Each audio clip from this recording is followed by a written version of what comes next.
మా జూబ్లీహిల్స్ ప్రాంత ప్రజలందరూ కూడా దాదాపు 25,000 మెజారిటీతో నన్ను ఆశీర్వదించినందుకు నా ప్రాంత ప్రజలందరూ కూడా ప్రాధాన్య నమస్కారాలు తెలియజేస్తూ ధన్యవాదాలు తెలియజేస్తూ ఏదైతే నమ్మకం నా మీద పెట్టుకొని మా పిల్లోడు, మా బస్తీ పిల్లోడు, మా కొడుకు, మా తమ్ముడు మాకు అండగా ఉంటాడు, మా కష్టాల్లో నిలబడతాడు, మా సమస్యలు పరిష్కరిస్తాడని ఎంతో నమ్మకంతో నాకు ఈ అవకాశం కల్పించారు. వారి సేవ చేసుకోవడానికి ఈ అవకాశం కల్పించినందుకు వారందరికీ కూడా ధన్యవాదాలు తెలియజేస్తూ అదేవిధంగా కాంగ్రెస్ అధిష్టానం సోనియా మేడం గారు, రాహుల్ గాంధీ గారు, మల్లికార్జున్ ఖార్గే గారు, కేసీ వేణుగోపాల్ గారు, అలానే మా ముఖ్యమంత్రి గారు, మా ప్రియతమ నాయకులు మా అన్న రేవంత్ అన్న గారికి, మా అధ్యక్షులు పిసిసి అధ్యక్షులు మహేష్ కుమార్ గౌడ్ గారికి, ఇన్ఛార్జ్ మేడం నటరాజన్ గారికి, విశ్వనాథం గారికి అండ్ ఎంటైర్ కేబినెట్ మంత్రులందరికీ అండ్ మా ఎమ్మెల్యేలకి, చైర్మన్స్ కి, మా పార్టీ కార్పొరేటర్స్, స్థానిక కార్పొరేటర్స్ కు, ప్రతి ఒక్క కార్యకర్తకి ఎంతో కష్టపడ్డందుకు వాళ్ళందరూ కూడా ధన్యవాదాలు తెలియజేస్తూ మరి మా పార్టీ పెద్దలు నా మీద నమ్మకం పెట్టుకొని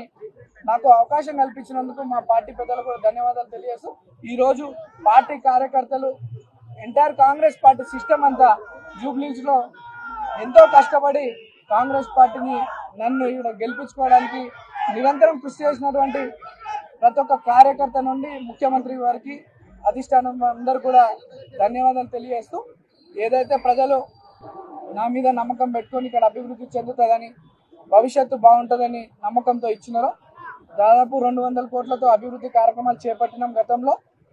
ఇప్పుడు ఈ యొక్క ఇంత మంచి ఆశీర్వదించారు పెద్దలు ముఖ్యమంత్రి గారి దృష్టికి మా ప్రాంత సమస్యలన్నీ కూడా తీసుకెళ్లి అన్ని కూడా శాశ్వత పరిష్కారం చేయడానికి నిరంతరం కృషి చేస్తా. ప్రజల్లో అంటే గతంలో బీఆర్ఎస్ వాళ్ళు గెలిచినప్పుడు కొన్ని కక్షపూత రాజకీయాలు చేస్తుండే, నవీన్ యాదవ్ దగ్గర అటువంటివి ఉండవు.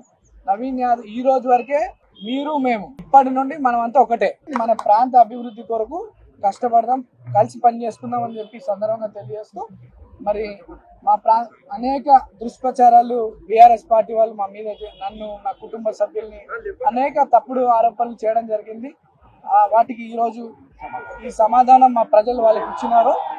ప్రజలందరూ కూడా మరోసారి ధన్యవాదాలు తెలియజేస్తూ అందరికీ కష్టంలో తమ్ముడుగా, కొడుకుగా ఉంటానని చెప్పి తెలియజేస్తూ మా యొక్క కష్టాన్ని, మా యొక్క ప్రచార విధానాన్ని ప్రజల్లోకి మీ ద్వారా కూడా చాలా వెళ్ళింది. ప్రజలకు నమ్మకం కలిగింది మా మీద. దానికి కూడా మీ పత్రికా సోదరులకి, మీడియా సోదరులకు అందరూ కూడా ధన్యవాదాలు తెలియజేస్తూ జై కాంగ్రెస్.